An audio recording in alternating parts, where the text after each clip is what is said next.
Hi there, you are live on NutriCare Daily with me, Manuel. NutriCare Daily, as you all know, is a nutritional channel that seeks to educate the general public and general caregivers on the diet aspect of babies and also how to use diet to curb most diet-related diseases in infants. Today on this show, we are looking at one of the sicknesses or the condition that affect babies very much, and that is sickle cell anemia. To help me do this discussion, I have with me in the studio Mr. Kofi Adams. Mr. Kofi Adams, you are welcome. Thank you so much for having me here. Alright, it's an honor to have you here. So, Mr. Kofi Adams, give us a brief about you, your background. Alright then, so my name is Kofi Adams, as you rightly said, and I'm a registered nurse. I work with the Greater Accra Regional Hospital. Okay. And I've been with, should I say NICU? What is popularly known as the Neonatal Intensive Care Unit. So I've been working with babies and then very small kids, for some time now. I've been in practice for close to 9 years now, so that's basically where I find myself. Awesome. So viewers out there, you just heard it from the horse's own mouth. He's someone who has in-depth knowledge in the field of babies. So today's topic is very a step in the right direction. So Mr. Kofi Adams, what is sickle cell anemia? Alright, so when we look at sickle cell anemia, to make it simple for our viewers and everyone here, we want to look at a condition where it's a blood condition, let me put it that way, where it affects children especially, though it could affect anyone, but here we are looking at kids, so it affects kids, and then it has to do with something that has, let's say, genetic. Okay. So then you would have to inherit it from a parent to the child. Okay. So it's a blood-linked disorder where these children inherit it from their parents. So basically that's how I would explain. And then it has I think we'll go through the signs and the symptoms and we will know exactly what brings about this. But the whole thing is it's a blood-linked disorder where one would have to inherit from a parent to themselves. Okay, well said. Per a research I made, I've realized that sickle cell anemia is on the rise in recent times. Can you tell us what contributes to that or what constitutes that? Alright, so with its rise, I would want to attribute that basically to how now we are having much of these technologies, coming up, so then we're able to actually diagnose what exactly is wrong with these kids. Because if you get to see, in the past where there are not a lot of these diagnostic investigations, so then kids do have this condition, they are not really picked up, they keep going on or growing, and some or most of them die along the line. But now currently, because of these new technologies that we have, it is able to be picked, so that's why we are having more of them coming. I think that's one main reason where we are having such a thing. But it's been on the rise also again would have to stem from the fact that it means that we have a lot of these parents or a lot of these adults also being sickle cell in nature, because you would have to be a sickle cell patient, or maybe your partner would have to be a carrier, you would have to be a carrier, and then the genotype itself, gets to form the SS. Okay, I love that part. So I would like you to take us through the genetic aspects where the father, just as you rightly said, it's something that is genetic and it's either the child inherits it from the mother or the father. So can you really take us through the whole genetics around this whole sickle cell thing? Alright then. So before we really understand exactly what happens in sickle cell, what we need to understand is that each person has their own, blood type and then the genotype. Okay. So it stems from the blood and then the genotype. So you get to see that sometimes people tell you that they are AS, they are AA. These are all the blood genotype that we have. So sure. we could have AA, we could have AS, we could have SS. Now there are variations that we also have the AC and then other few things. But the main ones are the AA, where it means that the person doesn't have any traits of sickle cell in them. Then we have AS, where it means that they are a carrier. Okay. Then we have the SS, where they are the full sickle cell people. So then two people come together, man and woman, they come together and then they, have kids. If one, or let's say one has to be, we all have two genotypes. Either it's AA or AS or SS. So these are the things that we have. So then it could be that the man is here, the man is AA. The woman is AA. It means that there is no way that they would have a child that will be sickle in nature. Okay. because everyone or each of them would release one of the genotypes and then one from that side. So you release just one. The woman also have two. They also have to release just one. It comes together and then it forms a genotype of the unborn child. So that means that if I am AA and then I happen to have a partner who is also AA, there is no way we would have a child that is AS. Okay. I hope you get analysis. Yeah, I get Great. it. Then we also could have one who maybe the person is AS, that is a carrier. Okay. The other person is also AS, which is a carrier. The carriers normally don't exhibit any signs. They don't have any illnesses or whatsoever. They are just normal. They are okay. So then what happens is that you are AS, another person is also AS. Then maybe the man releases an S. The woman also releases an S. It means that it becomes what? SS. That child becomes a sickle cell child. Or then it could also be that one release A, one release S. The child becomes a carrier. If the child goes in to marry a sickle cell client, so then in all this, it's a probability. There are 4 chances in here because I could release A, I could release S, another person could release another A, another S. So these are probability that 25% chances that you may have each of these in there. Okay, something just came to mind. Funny enough, people say that those who are AS can marry, and there's their argument. They said they will be able to do the crossing and know whether, if you are just as you rightly said, if you are AS, it means that when they do the crossing, you are likely to get 2 AA and I think 2 SS or something. I don't really know the scientific background of it, but people have that argument that since we are all carriers, we can get married, and at the end of the day, we'll be able to regulate the childbirth. So that maybe if we give birth to one, that is AA, on the second we stop. All right. So normally what happens is that you as a person can't really control whether you would be having an A coming or you'll be having an S coming. So these are just some myth that people do have, but you can't really control to see that. Just like if you want to deliver, you can't say that on this one I would have a male. It is a probability. It's a 50-50 chance. You could have a male, you could have a female. But here is also where you're having the 25% chances that you could have AA, you could have AS, you could have SS or another AS, depending on the genotype of the parent. So then you can really, when you have people that are AS, fine.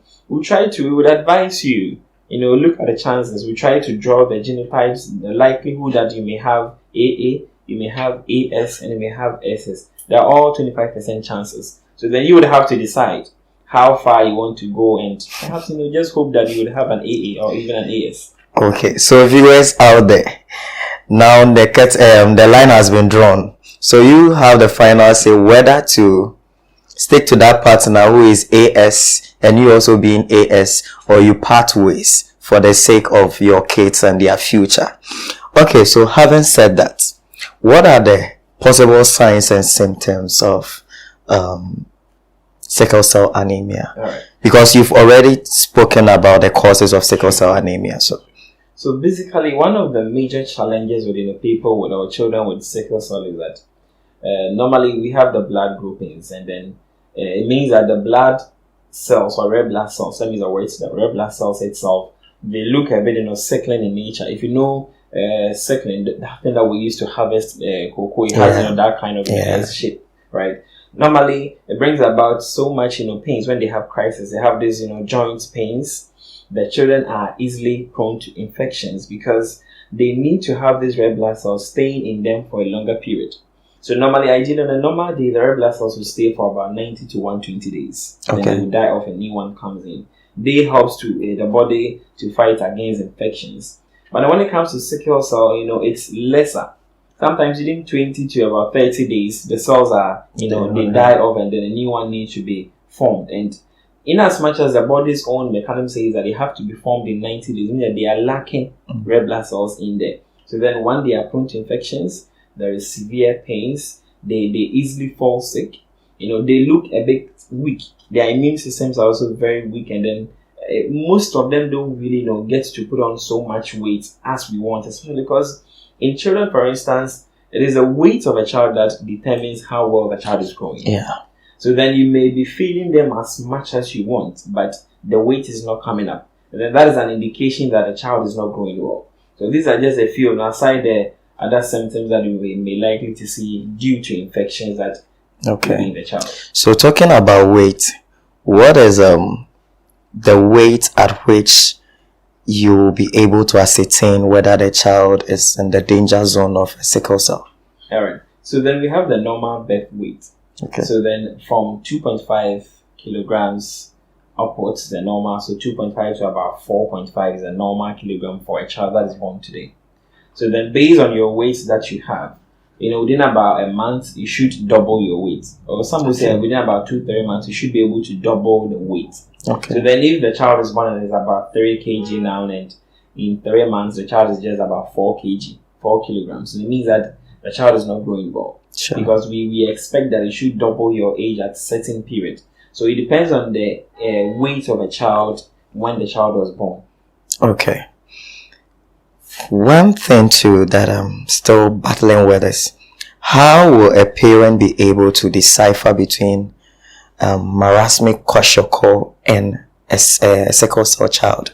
Because when you look at most children suffering from sickle cell anemia, some have this protruded belly and this stunted hairs, something, and the signs and symptoms are very similar to marasmic kwashiorkor. So how can you draw the line? Right. So with the marasmus and then kwashiorkor itself, what we need to know about that one is that it is basically as a result of a child lacking so much protein in them. Okay. And then there is an imbalance in the protein and then the carbohydrate intake of a child. So then the child is having less amount of protein. It means that there is so much carbohydrates in them. And then the body is not able to actually let the fluid move through. So then this fluid just stays at a particular place. So that's why you get to see that they have this protruded abdomen, and then their feet are swollen and what have you. But then when it comes to sickle cell itself, it is not about nutrition. It is about the blood cells not able to help the child to prevent infections. Mm-hmm. So that is why you get to see that they also have similar symptoms, but then in sickle cell, they get to fall sick more of the times. They look very weak. They are sort of, they are weaklings in nature. But you could have a child that has, marasmus or even kwashiorkor who is very active. Okay. They will be playing. You could see that they run around. They do everything that any other child could do. But when it comes to sickle cell, the slight thing that they do, it's either they are tired, they are not able to do anything, or in any other activity becomes a difficulty for them. You see other kids are playing around, they go there, the next moment they are having a crisis just because the blood is not able to help them to build that immune system for them to go through. They engage in activities and then the sickling nature of the red blood cells get clogged into the vessels, leading to the pains that they have in the joints. Extremes of weather, like if it is extremely cold, the flow of the blood in the vessels due to the sickling nature of the red blood cells, it also gets clogged in these joint areas, and then they have the pain. And so normally within the extremes of emotions that they have, that's when they get to have these crises coming on. Okay, there is this myth about the age limit at which they die. I want you to clarify that. Some say that when they get to 18, they die. People with sickle cell. How true is it? Well, there is no, time limit on how they can live, because I know, someone who is about 40 years who is a sickle cell person and they're still able to live. Wow. The whole thing is, it is expensive to, actually manage such children. It is very expensive because they fall, they keep getting sick in and out, and then if you don't have adequate amount of money to be able to meet up with the high demands of these medications, the admissions, their nutrition, and because there are a lot of restrictions on them. You can't really involve yourself in so much of activities like play and then a whole lot. So it all boils down to the fact that most of them will die because the parents don't have the financial muscle to cater for them. But there is no age limit as to whether they would be able to live up to 18 or not. I've seen some that I had mates back in the university where they are sickle cell people, and then they were doing every activities that we're doing. Just that they are very cautious of what they do every particular time. Okay, so parents out there, that myth out there, it's not necessarily true. It all depends on your pockets. If you have the financial muscles, you can take care of your kids to any level. And right now, thank God for technology. If you are able to detect it early, I believe it also increases the chances of survival. So let us not just write our children off because of their conditions and all of that. Quickly, how do we remedy this situation? Well, so one sad aspect is that when you are being diagnosed with sickle cell, it is a condition that you would live till you die. There is no cure. It's quite unfortunate, but then we just try to manage it as and when it comes. Currently there is this therapy that has been, or it's been in place that it's being done that it helps them. So that is sort of a cure for them. So then they have to come and do bone marrow transplants. It is extremely expensive. It is very expensive. I guess. Very, very expensive. Yeah. Where they would have to take all the stem cells because it is from the bone marrow that these red blood cells are being produced. Most of the red blood cells are being produced in the bone marrow. So then with the bone marrow transplant means that they will have to take all the stem cells in there and then implant another cell of someone who doesn't have sickle cell. And it's expensive because I know even just a portion of it is going for close to about 50,000 USD. Wow. And how much money you need to do a whole thing. Yeah. So if you can afford it, that's fine. Then you're able to do so. Then there's another aspect of it where when they found out that the child is having the sickle cell when they are young, they give them something I'll call a fetal hemoglobin. Okay. It helps the child to be able to fight. It just serves like a normal hemoglobin of a normal person. But then you can't take that forever. It's just a short while. So the major thing that we get to do here is we have to try to manage the condition.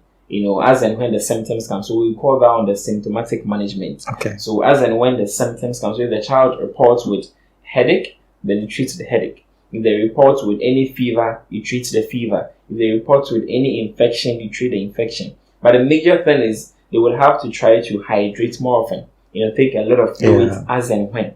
So they should take a lot of fluid because if they're able to take a lot of fluid, it helps the blood to be able the viscosity of the blood to flow easily, whereby it doesn't clog in the joints to bring about anything.